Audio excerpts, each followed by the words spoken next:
Hey everybody, welcome to Habanatic. My name is Mick, and I decided to start this channel because I've been getting back into the fish keeping hobby after, I don't know, about 10 years. It's been a while since I've set up any kind of aquarium or aquascape, and I decided to set this one up after a very long time. It's only about a little over a month old now. It was a very gradual process. When I say it's only a month old, that's about how long the fish have been in there and some of the plants. But otherwise, the tank and the water and the cycle has been going for probably about 3 or 4 months now. And over the last 3 or 4 months, I've put this all together.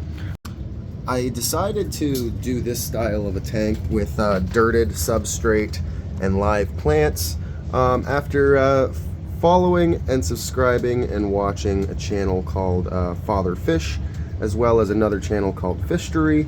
A lot of what they were talking about were a lot of the things that I used to do. I used to do a Walstad method in jars when I was a teenager, and it never really worked out exactly how I planned it. Obviously, as a teenager, I had other things going on, and you tend to overlook a lot when you're a teenager. But as an adult, now I'm getting it back into it, and I decided to go for like a hybridized Walstad method. So when I actually typed in hybridized Walstad method in YouTube, Father Fish came up instantly, and when I watched his videos, everything he said was making 100% sense, and I decided to set it up. So this is basically a Father Fish method tank. It's got 2 inches of substrate, 1 inch of dirt at the bottom and 2 inches about of sand. Actually only about 1.5. It actually varies in depth throughout now. It was even before, but over time it's kind of shifted and swayed as I've adjusted things and planted plants and all that stuff. Right now I'm actually in the middle of making a video about how long it takes for jungle Vallisneria after it sprouts, how long it takes for that sprout to get to the top of the tank. I'm in the middle of making a time-lapse video for that, so stay tuned for that. But yeah, this is a 29-gallon aquarium freshwater. It's specifically housing tetra breeds, specifically the neon, black neon, and the bloodfin and the glow light. The glow light tetras are the orange, bloodfin are these long with the red fins, and the black neon are these guys. I've decided my humic material, I've gone with a mixture of coconut coir and leaf debris. The reason I decided to go with some coconut coir is, number one, it's pH neutral, so it won't actually bring down, it won't mess with your pH at all, so you can actually add as much as you want of that without it affecting your pH like crazy. Whereas leaves, on the other hand, that you pick up from the ground, it's actually going to turn your water more acidic and affect your pH. So that's actually the reason why I tend to do like kind of a mixture. I do a couple of leaves once a week, and I'm adding a little bit of coconut coir pretty regularly. And the main reason for the coconut coir are for these little guys. Well, this is a female. I'm actually decided to set this up because I wanted to start experimenting with breeding cherry shrimp. And the cherry shrimp do a lot of hiding, especially since there's a lot of plants in here. There's a lot of hiding spots. So I found that when I only had the crustaceans, I found that the tank wasn't quite as entertaining to watch. It's actually feeding time right now for the fishies. So what do we got? What do we got? What do we got? Oh. Yeah, these fish that I got, the different variety of tetra, I'm really quite enjoying the way they behave together, and they actually tend to school together quite a bit too. So something I didn't expect. But I digress. Those are the fish. I also have the shrimp. I also have an Otocinclus in the tank to take care of blackbeard algae, specifically the hair algae. I did have a molly in there as well, but I decided that the molly has quite a large mouth, and I decided that Mr. Molly could not be in there because he's going to eat too many shrimp, I think. A lot of these guys tend to stay in the midsection, The glow light tetra do actually, when there's the smaller glow light tetra, do tend to kind of go through all of the escapement and the leaves and debris and all that, but they don't really seem to pick off the ground or anything. So I'm actually kind of hoping for all of the species in this tank to breed as the plants grow in.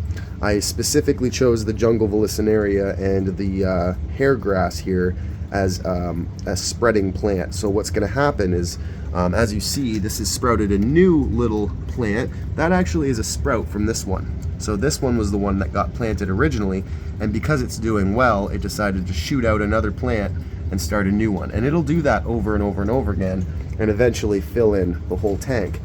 The hairgrass does the exact same thing. As you can see, the old grass that I've planted in there, it's starting to die off, and the new grass is actually starting to grow in, and you can see that it's starting to do these little shoots, and it'll continue to do that until it fills in completely. So I want a nice hairy grass layer, and then a nice layer of vallisneria, and then I have this Alternanthera stem plant that one of them I've tied off to the side because of the way that you can propagate these. The stems will actually shoot out from the sides.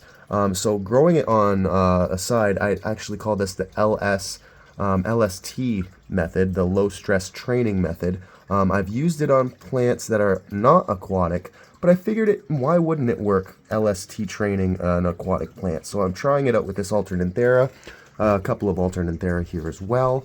Also some Bacopa moneri. Just a week ago, it was only up to where my finger is, and it's been growing pretty well. This was actually all one plant of Bacopa that I hacked up and spread out.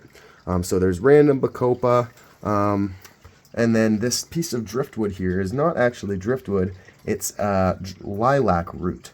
I had shaved it, all of the outer layer, and kept some of the small root structures in, and let it put it in there. The reason I like lilac root specifically is it's a hardwood, so it actually does pretty well with not rotting quickly. It also, one thing that a lot of people are kind of talking about with lilac is people don't like to use lilac because they think it's toxic.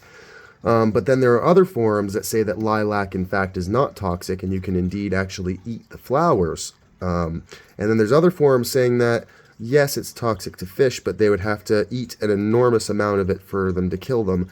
And so, I mean, it being in the water with the fish isn't toxic to them. It's only toxic to them if they eat a whole bunch of the wood, and they're not eating the wood, they're eating the stuff off of the wood. So I specifically went with the root of the lilac because I find that roots sink really, really well.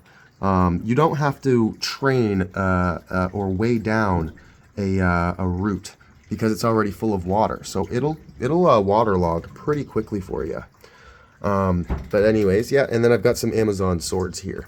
It's been a really good experience so far. I haven't had any major issues.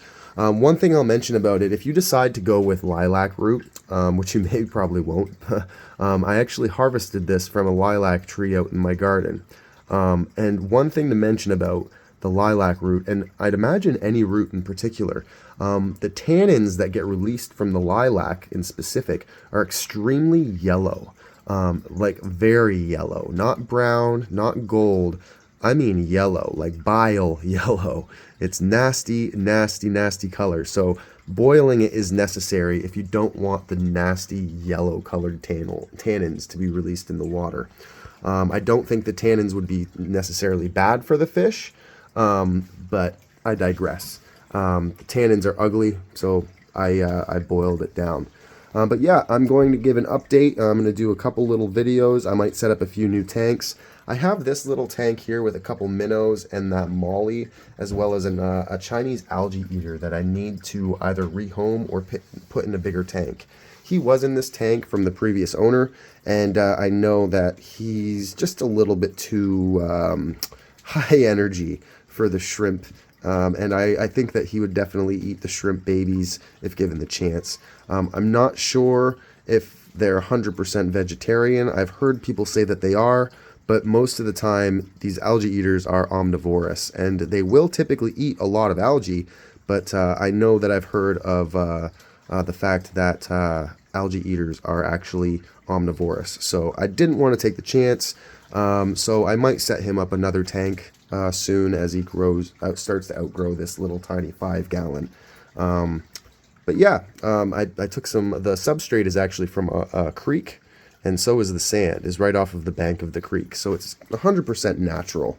I'll give an update on everything that I'm doing with this tank as I go along, and just kind of bring you on the journey of my newfound, well, not really newfound, but my re-entry into fish keeping and creating ecosystems. I could sit and watch this fish tank for hours if I could, if I was able to.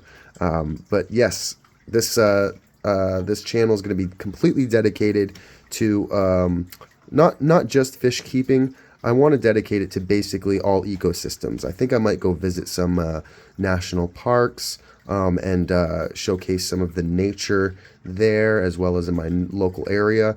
I live up here in Canada, so there is a lot of nature to show, as well as I think the main thing I will be talking about is going to be fish keeping, aquatic plants, stuff like that. So if you're into that kind of stuff, yeah, give me a follow.